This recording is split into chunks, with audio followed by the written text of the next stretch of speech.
வணக்கம்.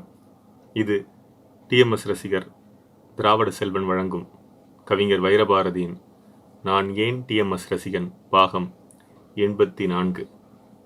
நான் பிறந்த ஆண்டும் 84 தான் என்ற இந்த தகவலோடு மகிழ்ச்சி தான். 84 என்று நினைக்கும் போதே நான் பிறந்த அந்த ஆண்டு. ஒரு குழந்தையாக எந்த நினைவுமே இல்லாமல் தியான வெளியில் நிறைந்திருந்த மழலை காலங்கள் அவை. ஐயாவின் ரசிகன் ஆகப் போகிறேன் என்றோ எதுவுமே எனக்கு தெரியாது. ஒரு 3 வயது இருக்கும். 87. என் வீட்டில் உள்ளே பேசிக் கொண்டிருந்தார்கள் என்னுடைய தந்தையினுடைய பாட்டி, தந்தையினுடைய தாய். எம்ஜிஆர் போயிட்டாராண்டி என்று மாமியாரும் மருமகளும் பேசிக்கொள்கிறார்கள். நன்றாக நினைவிருக்கிறது அந்த காட்சி கூட. நான் சோகமாக ஒரு படுக்கை போல இருக்கிறது. நான் கவிழ்ந்து படுத்து துக்கம் கொள்கிறேன். எம்ஜிஆர் என்ற வார்த்தை பெயரை அப்போதுதான் கேட்கிறேன். எனக்கு அவர் எப்படி இருப்பார் என்று கூட தெரியாது.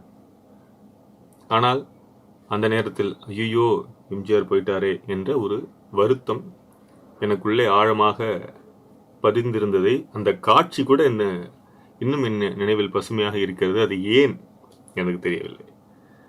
அவருடைய படமோ அவரை பற்றியோ எதுவும் அறியாத 4 வயது குழந்தை நான். இந்த 84 சொல்லும்போது 87 உடைய இந்த நினைவலைகளையும் நான் உங்களிடம் தெரிவிக்க விரும்புகிறேன். அதனால் தெரிவித்தேன். என்னுடைய தந்தையார் பழைய பாடல் ரசிகர், குறிப்பாக சிவாஜி அவர்களின் ரசிகர் என்பதால் நிறைய பழைய பாடல்களை கேட்பார்கள். அதற்கு காரணமாக அவருடைய நான் சொன்ன என்னுடைய தந்தையினுடைய பாட்டி,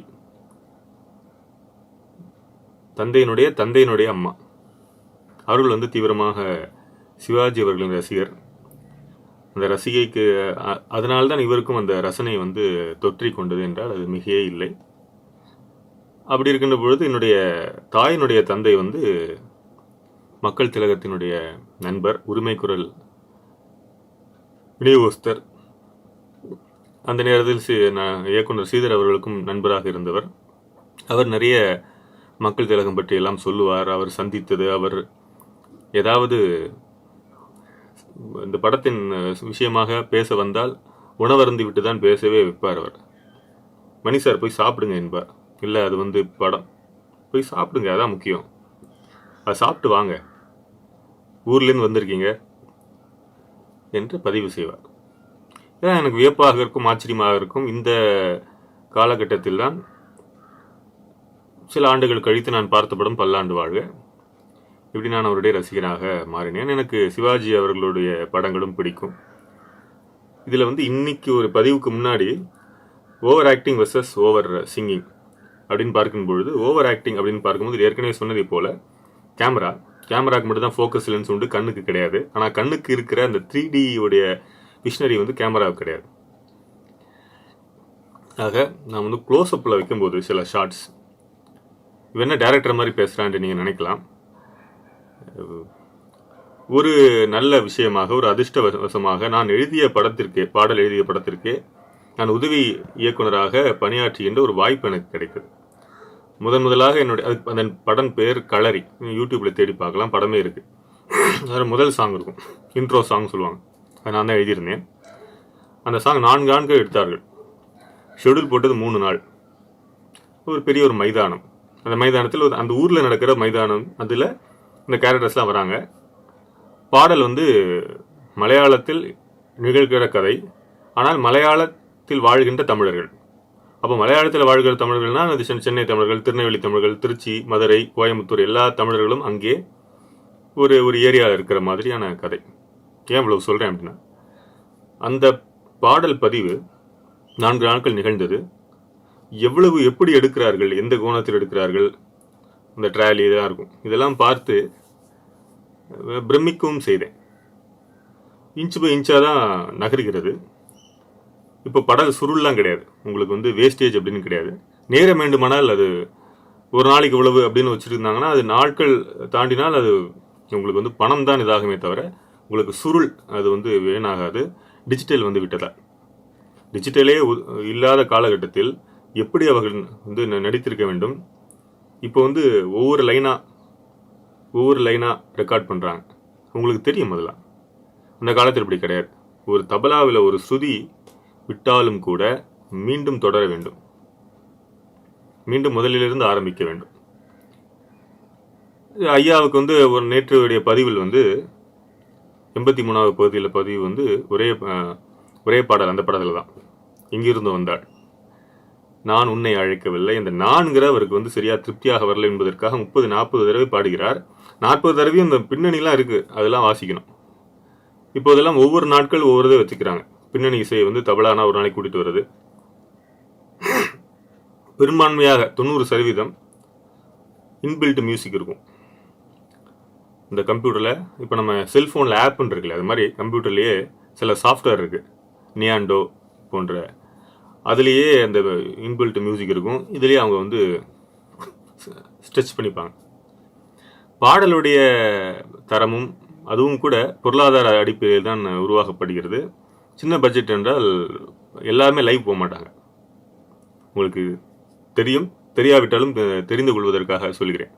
இப்போ இவ்வளவு தூரம் இவ்வளவு வசதி வந்து விட்ட பிறகு ஒவ்வொருவரும் ஒவ்வொரு நாளைக்கு இப்போ டூயட் பாடினாலும் கூட ஒரு நாள், அதாவது காலையில் மேல் சிங்கர் பாடினால் மாலையில் வந்து ஃபீமேல் சிங்கர் பாடுவார்கள். இப்படி தான் வந்து பயணித்து கொண்டிருக்கின்ற இந்த காலகட்டத்தில், அந்த காலகட்டத்திலேயே உயிரோட்டமாக பாடக்கூடிய ஒரு முன்னுதாரணமாக ஐயாவும் சுசிலாமாவும் விளங்கினார்கள் என்றால் மிகையே இல்லை.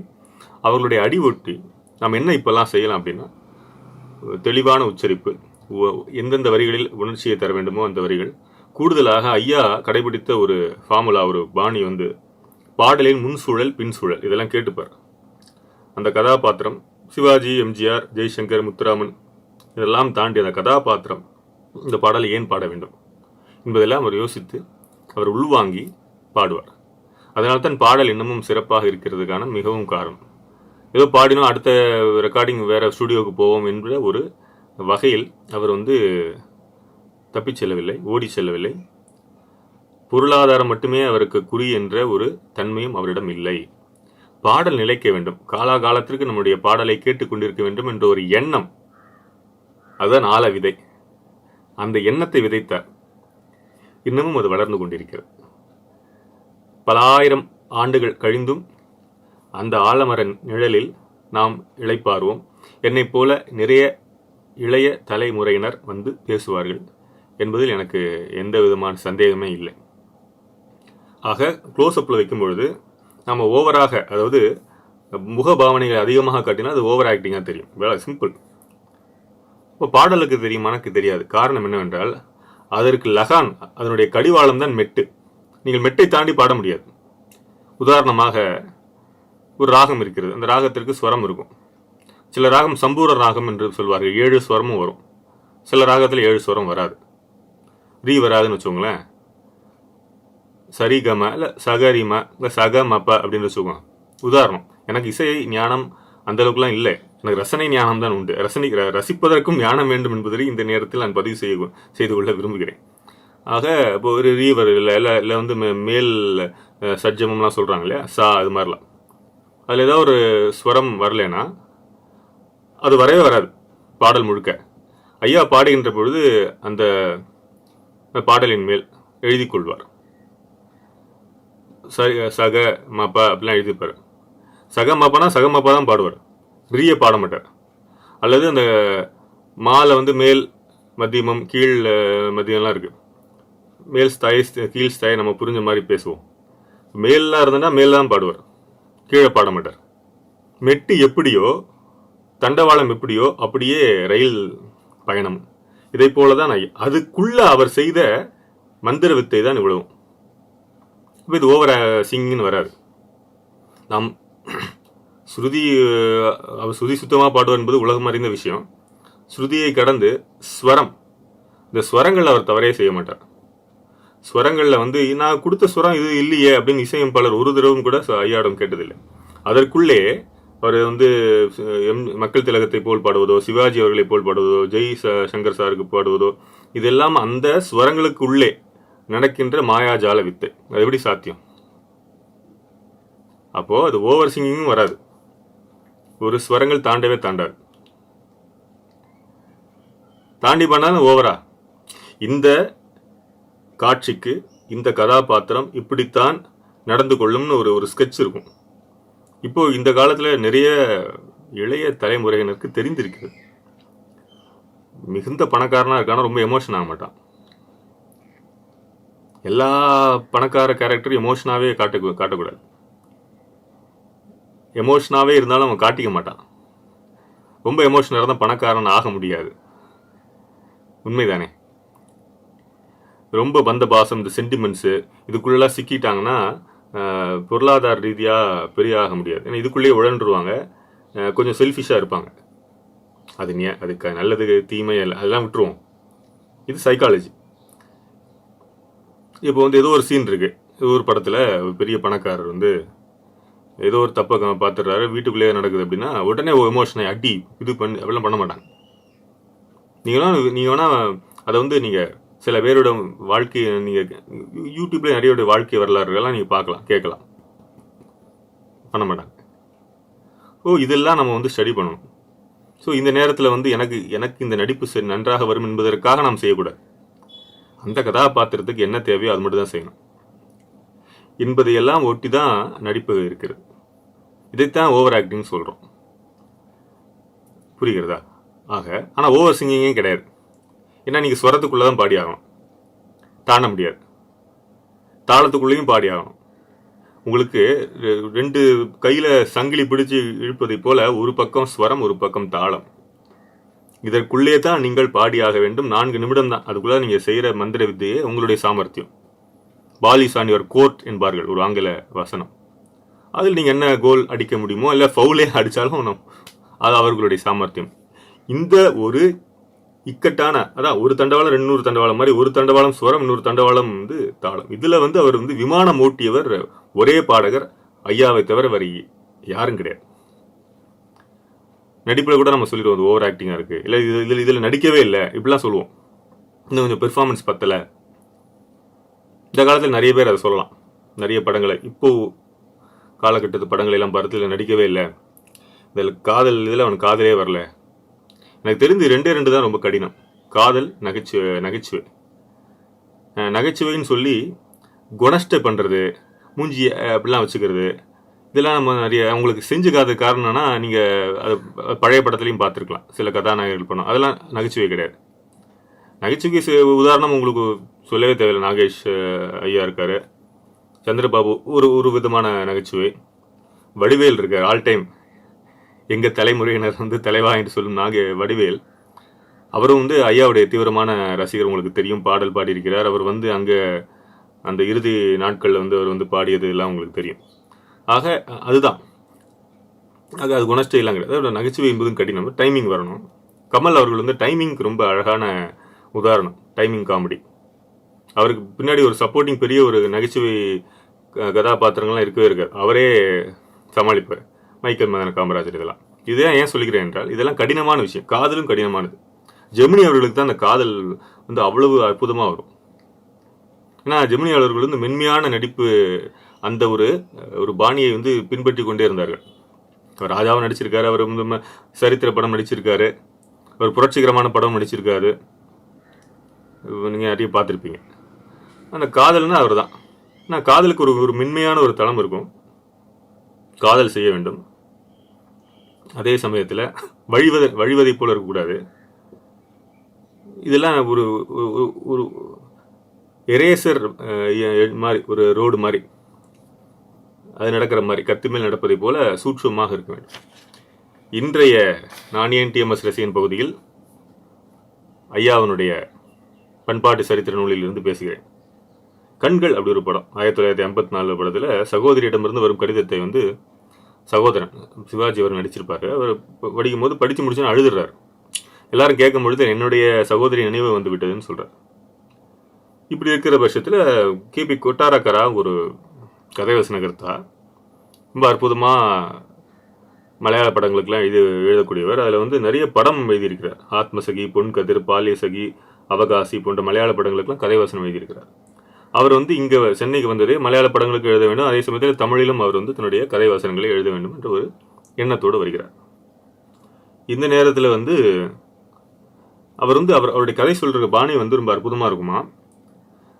எந்தெந்த இடத்துல வந்து கதாபாத்திரம் அழுகிறதோ அவர் அழுவாராம், எந்தெந்த கதாபாத்திரம் வந்து எந்த உணர்ச்சியை வெளிப்படுத்துகிறோ அந்த உணர்ச்சியை வெளிப்படுத்துவாராம். இப்படி ஒரு அசாத்தியமான கதை சொல்லி என்று சொல்லலாம் திருவாளர் கொட்டாரக்கரா அவர்கள்.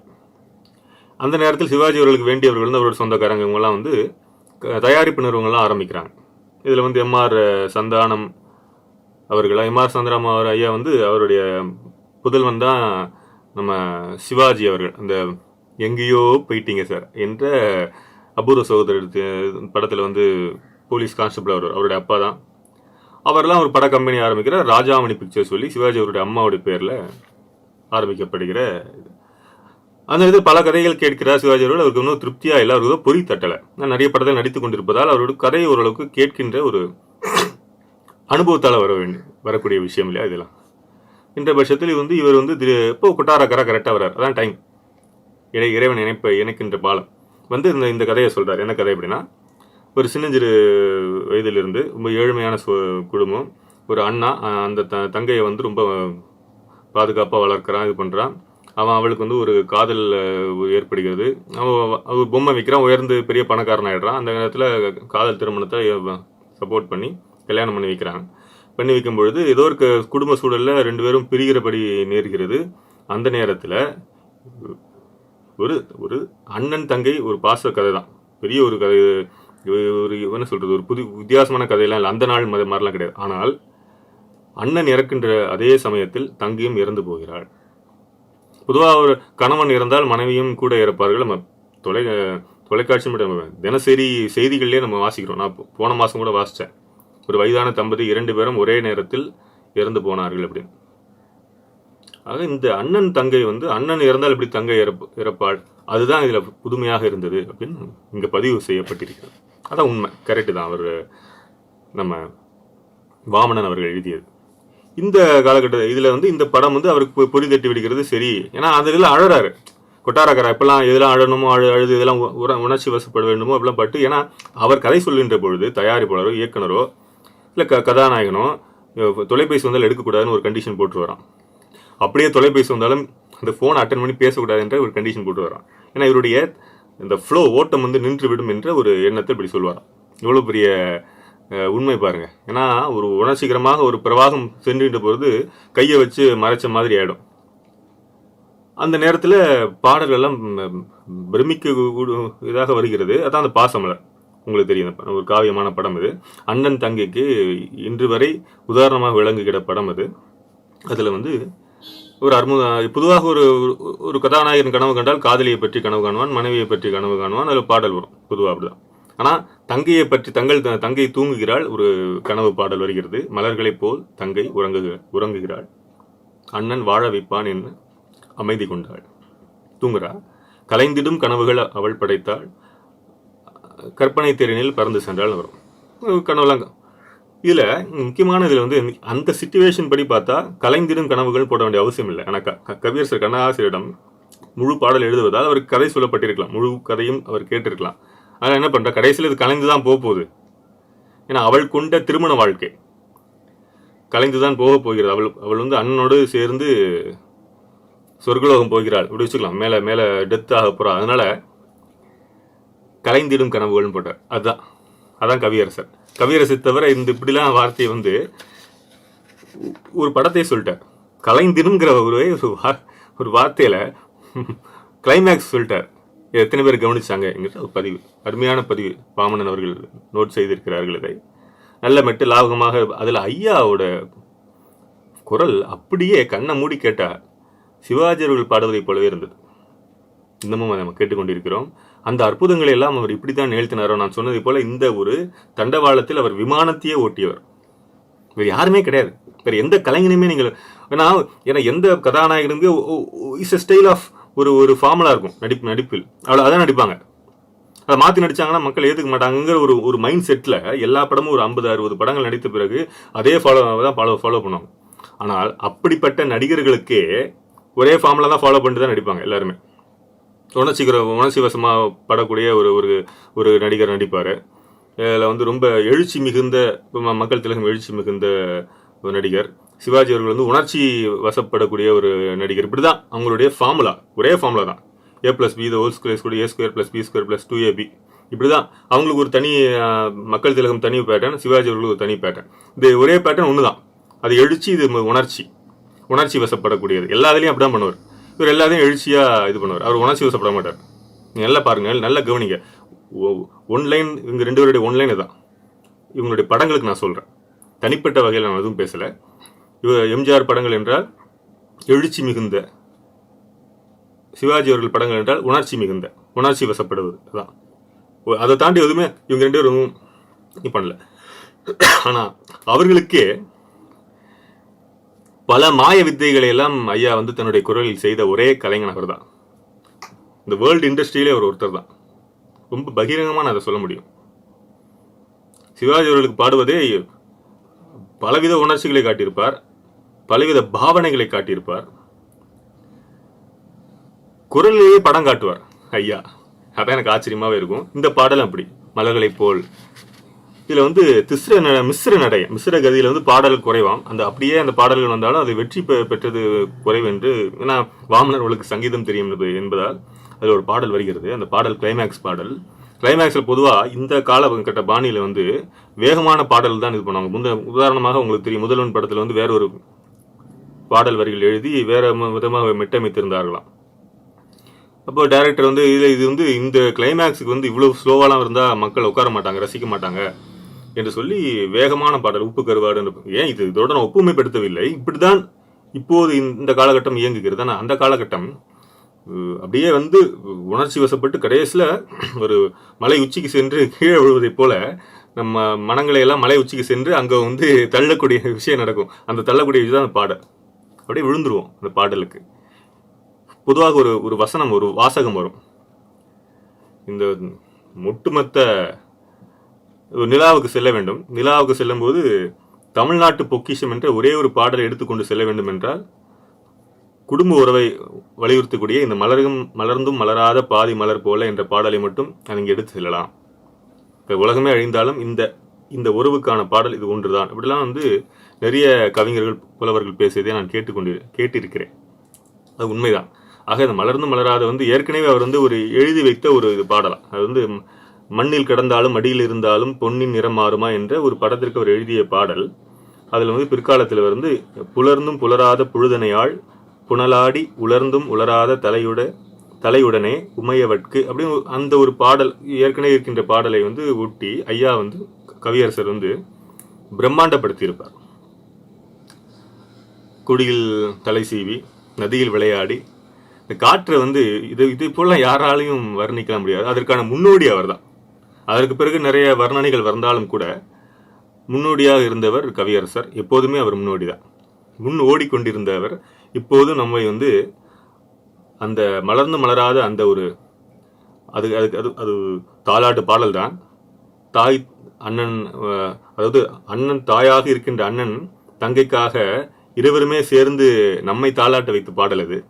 இந்த பாடல் இது ஒரு சாகா வரம் பெற்ற பாடல் தான். இதுவும் ஐயாவுடைய பங்கும், அம்மாவுடைய அந்த விசும்புவார்கள் சுஷிலாமா, அதுதான்.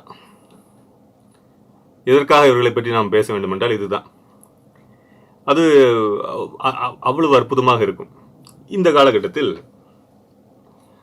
இந்த மெட்டு வந்து எப்படி வந்தது என்று சொன்னால், அந்த குருவாயூர் கோயில் வந்து மெல்லிசமனர் வந்து ஒரு மெட்டு கேட்டிருக்காரு. அந்த மெட்டுடைய பாதிப்பு ஏற்பட்டு உள்ள ஊரை போட்டு அந்த விதையானது இப்படி ஒரு வெளிப்பட்டிருக்கிறது என்ற ஒரு பதிவும் இங்கே தந்திருக்கிறார்கள். கடைசியில் அந்த படம் முடியும் பொழுது, முடிவதும் இல்லை அழிவதும் இல்லை, தொடர்கதை போலே தொடர்வது வாழ்வே, அறுவடையாகும் மறுபடி தோன்றும், அறிந்தவர் வாழ்வில் என்றும் ஆதி அந்தம் இல்லை என்று சொல்லி ஐயாவுடைய குரலில் தான் அந்த பாடலும் முடிவு செய்யப்பட்டிருக்கும். ஆக இந்த படமும் சரி, மலர்ந்து மலராதமும் சரி, எங்களுக்கும் எல்லா இந்த படத்தில் உள்ள எல்லா பாடலுமே அருமையான பாடல்கள், சாகாவரம் பெற்ற பாடல்கள். இப்படி அமைய வேண்டும். ஒரு குட்டாரக்காரா வந்து இவ்வளவு அற்புதமான ஒரு கதையையும் சொல்லி, அந்த அற்புதம்ங்கிறது இதுதான், அண்ணனும் தங்கையும் சேர்ந்து சாகிறார்கள், இவ்வளவுதான். மற்றபடி எல்லாம் பழைய ஃபார்மேட் தான். ஆக அது புதுமை. அந்த புதுமைக்கு இன்னும் மகிமை சேர்க்கின்ற வகையில் தான் பாடல்கள். அது ஐயா தன்னுடைய உயிரையே கொடுத்திருப்பார். மொத்த பாடல்களையும் அவர் பாடி அவருக்கு கிடைத்த ஊதியம் 2000. இவ்வளவு கம்மியா அப்படின்னு நினைக்கலாம். அதற்கு பிறகு அவருக்கு அடைந்த செல்வாக்கும் நிறைய வாய்ப்புகளும் அதிகமாகவே இருந்தது.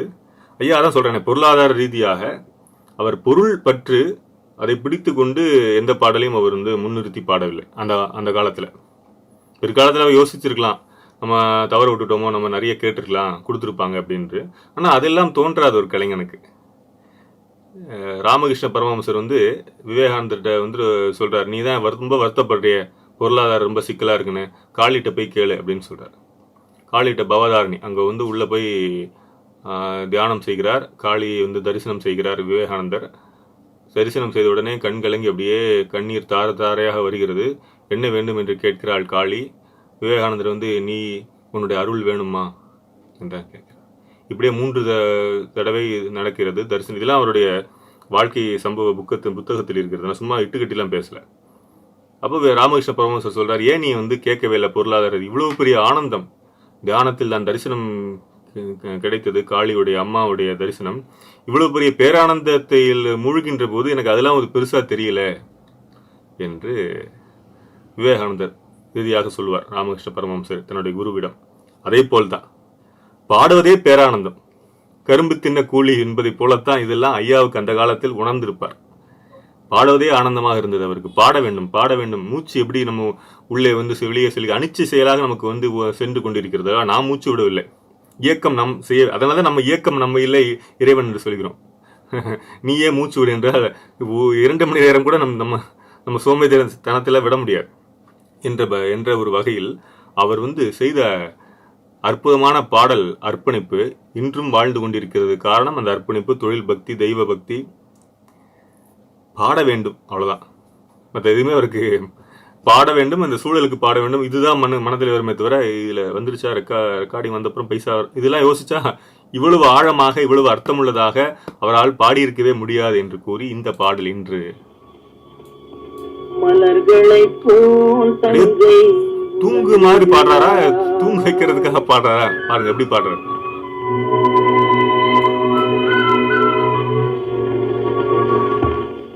மலர்களை போல் தங்கை உறங்குகிறாள், அண்ணன் வாழ வைப்பான் என்று அமைதி கொண்டார். அமைதி எப்படி அமைதியா சொல்றாரு பாருங்க. யூடியூப்ல நீங்களே முழுக்க பார்த்து கொள்ளலாம். ஐயாவுடைய கண்ணை மூடி கேளுங்க. ஐயாவுடைய எந்தெந்த வார்த்தைகளுக்கு எப்படி ஒரு உணர்ச்சியை தந்திருக்கிறார், அந்தந்த வார்த்தையை எப்படி அவர் உயிரூட்டி இருக்கிறார் என்பதை நீங்கள் கண்ணை மூடி கேட்க வேண்டும். நான் ஏன் டிஎம்எஸ் ரசிகன் தொடரும். வாருங்கள், இணைந்தே பயணிப்போம். நான் டிஎம்எஸ் ரசிகர் திராவிட செல்வன் மற்றும் நீங்கள் பயணிப்போம். நன்றி, வணக்கம்.